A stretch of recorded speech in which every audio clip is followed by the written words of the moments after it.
Have you been to Portland before? I've been to Portland before. I really, really love Portland. We, as a family, came here when I remember having like a Thanksgiving in Portland. There's a brewery. I mean, maybe there's a lot. I think there's a lot. There's a few. brewery. But there was one that we went to for Thanksgiving one year that was like a really fun memory. That sounds like a Portlandy thing. Yeah, I love Portland. Wish I was here longer. Really? Yeah, this is a pretty brief trip. You Yeah. were saying that you just flew in this morning. Uh-huh. And you're flying out this afternoon. That's right.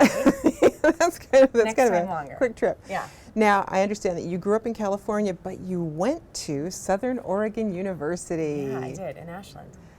Grew up in the Bay Area, and then knew I wanted to study theater in college. And I had always sort of planned on going to New York for college, and then around junior year, I started to panic that was very far away. So I was thinking, what would the best theater school be that was like drivable from where my family lived? And a good 5 or 6 hour drive away was Ashland, Oregon, which I had been to a bunch with my, theater class in high school and my family to see shows, and it seemed like a perfect fit. And Perfect. it was. I loved it. So you'd seen a lot of things at the Oregon Shakespeare Yeah. Festival? Yeah. Yeah. Tons. My parents still go every single year. Really? Every summer, and they see just like, 2 shows a day for a week, or they see like everything. I don't even know how they can remember everything, but it is like a sort of family favorite. That town is so adorable, special. So now you were majoring in theater at Southern Oregon University. Did you do any work with the Shakespeare Festival? We didn't really. I mean, there was a little bit of crossover. Some of the actors would like teach classes or direct some of the shows that we did. We could go see all of their shows. It was always very exciting when they would come see our shows. It's so funny because it really was like being a theater student. They were the goal, right? So they were like these little celebrities to us. And if you knew that one of the actors from the Shakespeare Festival was in the audience of your show, it just like spread like wildfire. Wildfire, not wildflower. Spread like a wildflower. Well, that too. Yeah, and I mean, we were big fans. It was very exciting, even just to like some of the people from my class would be like, get to usher at one of the shows, and that was exciting. And then some of the actors from my 4 years did go on to do shows there. So I loved it there. It was such a gift to have that right down the street and get to go see all those shows and learn from them. Well, what were some of the roles that you played while you were at college? Okay, the one that comes to mind first, because it was the most exciting moment of my life, when I got the role. At that point, it was the most exciting moment of my life, for real. I played Sally Bowles in Cabaret. Ooh. Which was like one of those, I like auditioned for it thinking maybe I'll get like, I don't even know what, like the behind the ensemble. Do you know what I mean? I just like loved the music and wanted to sing on stage, and I remember I kept getting like a callback and then another callback, and I was like, wait, what's happening? And then I got to play Sally Bowles, which was a real, that was extremely exciting. I was just saying to my husband recently, I was like, I think that's still like a career highlight for me, even though it was a couple years ago. Oh, just a few. Yeah. What else? We did a lot of Shakespeare. Where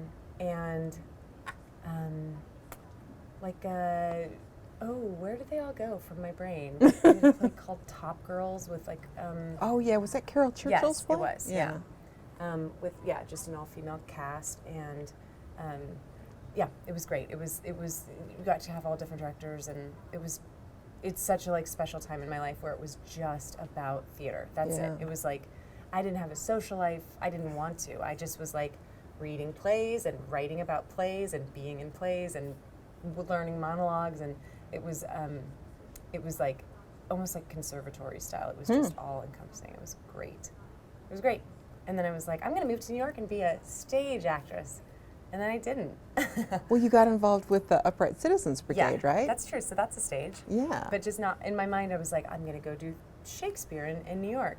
And then that doesn't really, not that doesn't exist, but it does exist, but it's different. It was different. And I was kind of aimless for a little bit, a couple years there. And then I found UCB, Upright Citizens Brigade, and instantly, truly like a punch, I was like, this is what I have to do. So there was something about comedy Yeah. that really, really resonated with And the you. funny thing is that if I look back, I mean, I know I said Sally Bowles. I mean, there's some humor in there, but most of the roles in high school and college were sort of the comedic side person. You know what I mean? But I didn't want to be a stand-up comedian, so I wasn't really thinking like a career in comedy. I didn't know what a career in comedy could look like. And then when I found UCB, which is like improv and sketch, then it really just started making sense. Yeah. Yeah. Well, now obviously people know you from The Good Place, and it's a comedy about the afterlife, Yeah. not your everyday kind of show. Right. There's The Good Place, but then there's The Bad Place. There is The Bad Place. And, you know, the character of Janet, as anybody who watches the show knows, you're kind of an embodiment of sort of a Siri or an Alexa. Yeah. How do you sort of describe Janet's character? I mean, I think like the funny thing is that saying Siri and Alexa, two of my friends have an Alexa, and I was at their house the other night, and they talked to her in such a way that I was like, this is Janet. This is exactly Janet. It was like, it kind of took me back. I mean, I felt like a connection to her. Which is so goofy, but I really did. I kept saying, you have to say please and thank you, you guys. You can't just order her around. So, you know, there's so many different versions of Janet. So, but kind of the base Janet, the like normal Janet, she's like 100% positive, non-judgmental, unflappable, just like there's nothing you can throw at her that she doesn't have like a great answer for and a solution, you know? She's really positive. She's like a lovely little thing. She's very cheerful. She is. She is, yeah. Now, in season 2, though, we've met the Bad Place Janet, who's got blonde hair. Yeah. And how else? I mean, are we going to be seeing more of the Bad Place We might Janet? see more of the Bad Place Janet. Yeah. I think we might. I mean, who can say, other than me, who has filmed the entire season, so I can say. But yeah, Bad Place Janet or Bad Janet is insanely fun to play. Just like a bratty teenager, you know, just on her phone. I mean, she's the worst, but she's the best. The hard thing is being that mean to my cast members. You know, like there was a scene in season 1 where I'm sitting, I think it's the first time Bad Janet comes in, and I'm sitting on a couch with Ted Danson, and we do the scene, and then the director, Dean Holland, was like, just be meaner. Just say whatever you want. You don't have to stick to the script. Just be meaner. Go nuts. And I was so mean to Ted Danson, and it felt awful. I had to like really apologize afterwards. Although he's game for anything, and you know, rolls right along with it and is incredible. But it was it's such a 180 from Good Janet that I always have to like remind people that, you know, I'm really nice. You know, the new episode that airs tomorrow night, Yeah. I saw a screener of it, and there's You quite did? there's Cool. quite a bit of Janet and of Michael, Ted Right. Danson's character. And you two definitely seem to have a special bond, or at least he thinks you do. Yeah. I mean, what is it like working with somebody like Danson, who's such a veteran? I mean, it's like a joy and like not school. It doesn't feel like school, but you can't help but learn. He has the best comic timing of anyone ever. He's so good, and he's such a good actor, and you definitely see it in tomorrow night's episode.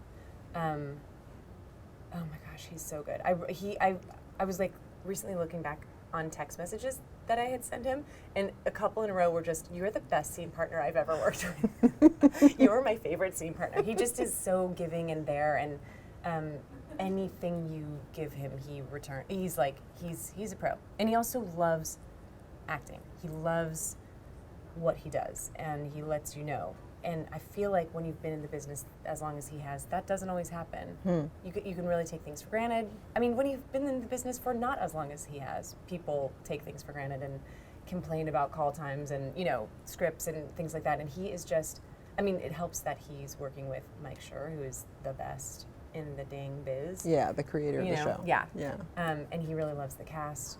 Ted does.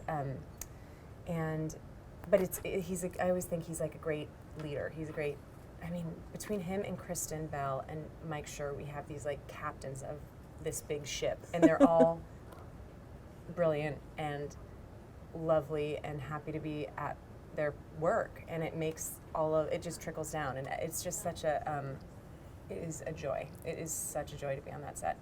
We wrapped a little while ago, a couple months ago, and in LA, and friends will ask if I'm so relieved, and I'm like, no, I'm not at all. I love being there. You know, it's like, oh great, you have a break, you can take a break. I'm like, no, I wanna just stay there every day. I love being there. So I'm just sort of like twiddling my thumbs, petting my dog, waiting for, crossing my fingers for season 3. Yeah. Everybody's kind of waiting to see. Yeah. You know, Janet's character, we were sort of talking before we started doing the Facebook Live. I mean, you were saying that kids really love Janet. I mean, she's really become a fan favorite. And I know she's not a robot. But you managed to sort of insert this humanity into this character. That's nice. And I'm just curious what your thoughts are on why it just seems to you that Janet has become such a favorite for so many people. That's so nice of you to say. That's so nice. Oh my gosh, what if I just started bawling? That's very un-Janet. Yeah, that's true. I think, here's the thing. Here's like a little secret. The writers that write for the show are incredible. They are the funniest people, but they're also geniuses. Like, they really have to, you can't be a dummy and write for the show. Mm-hmm. And the way they write Janet, it's like, if you didn't think Janet was funny, then I'd be screwing up. It's, they give me these like great little, when I read the script, I'm always like calling to my husband in the other room, like, guess what I get to say? Guess what we do in this episode? And he's like, don't tell me. I don't want any spoilers. But they really write Janet in a way that it's like, I better be doing it right, because it's a lot. I mean, they're giving me like such a gift. Come in, say something funny, leave. Well, the show is so unusual just because it gets into all these issues of sort of ethics and morality and philosophy and all these things, which is not what you find in your average sitcom. No, I know. It's very ambitious. Yeah. I mean, what's kind of your favorite part of just being involved in this whole process? Well, my like lifetime dream was always I just wanted to be on a show like this. I didn't even know. I mean, I had said it I had whispered it to like my closest people. I was always sort of afraid to say like, what do you want? You know, what's your goal? What do you want in the next few years? I was always like, I'm happy with whatever. But I wanted to be on a show, I would say like a Parks and Rec or like a 30 Rock, and then this is that. And it feels like I'm so grateful and thankful, and I can't even believe that I get to be on a show that would be my favorite show if I wasn't on it, you know? I mean, it would be like, if I was watching it, I would just be like, oh, this is my type of show. And that I get to be on it is just too much. It's just, and the central 6 of us, we just get along so well. It's a great cast. It's just, that doesn't always happen, you know? I mean, I hope it happens a lot, but I know it doesn't. So this feels very lucky, and you know, the 4 babies, Will and Manny and Jamila and I, babies meaning this is our first show, not that we're young, and you know, we kind of bonded immediately because this was our first show, and then just having Ted and Kristen be on our level somehow, you know, they like instantly welcomed us, and as if we were all just one big family, and it wasn't like a weird dynamic of like 2 stars and 4 newbies. It was just like, this is the group, this is us, this is the family, this is us is a different show. I'm not on. Same network though. That's right. And we love it. Yeah. So we've seen a little bit of Janet glitching in season 2. Yeah. I mean, are we going to see more of that? And again, I know you can't give a ton away, but I think the episode that was on last week was we saw some glitches. Janet's starting to realize that she is the problem. So I think there might be a couple more things up her sleeve, or up Mike Schur's sleeve. Yeah, I would say the second half of this season is a little kooky. Kooky. Yes, there's some stuff. Well, I mean, and you do other stuff. I mean, you've been on Broad City. Yeah.